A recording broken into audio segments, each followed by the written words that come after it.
লোকে জয়গুৰু শ্ৰী শ্ৰী আচাৰ্যদেৱৰ এটি কাহিনী আপোনালোকৰ আগত প্ৰকাশ কৰিছোঁ। এজনী ছোৱালীৰ এটা মাত্ৰ কিডনী। ছোৱালীজনীয়ে দুখেৰে জনালে, শ্ৰী শ্ৰী আচাৰ্যদেৱে ক'লে, এটা কিডনী তাতে কি হৈছে?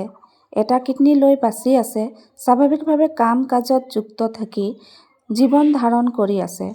এই ধৰণৰ বহুত আছে। এজনী মায়ে সংসাৰ কৰি আছে, তেওঁৰ এজনী কন্যা সন্তান আছে, স্বাভাৱিক জীৱন যাপন কৰি আছে।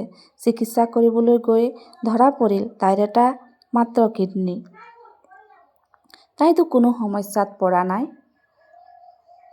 এটা মাত্ৰ কিডনী বুলি তয়ো ঠাকুৰৰ কামৰ সৈতে যুক্ত থাকিবি, তহঁতৰ গাঁৱৰ মাসকলৰ সৈতে যোগ দি দীক্ষাপত্ৰৰ কামত যুক্ত থাকিবি। ইয়াৰ ফলতেই ভালে থাকিবি। নিজৰ আচাৰ ব্যৱহাৰ অভ্যাস খোৱা বোৱা চলা ফুৰা সকলোবোৰৰ ভিতৰেদি ঠাকুৰক ফুটাই তুলিবি। এইধৰণে কৈ আচাৰ্যদেৱে মাগৰাকীক কেনেদৰে চলিব লাগে তাৰ পৰামৰ্শ আৰু ঠাকুৰৰ লগত যে যুক্ত হৈ থাকিলে আমাৰ সমস্যাৰ সমাধান পোৱা যায়, এই বিষয়ে নিবেদন কৰা মাগৰাকীক তেওঁ সকলো সমস্যাৰ সমাধান দি বুজাই কয়। জয় গুৰু।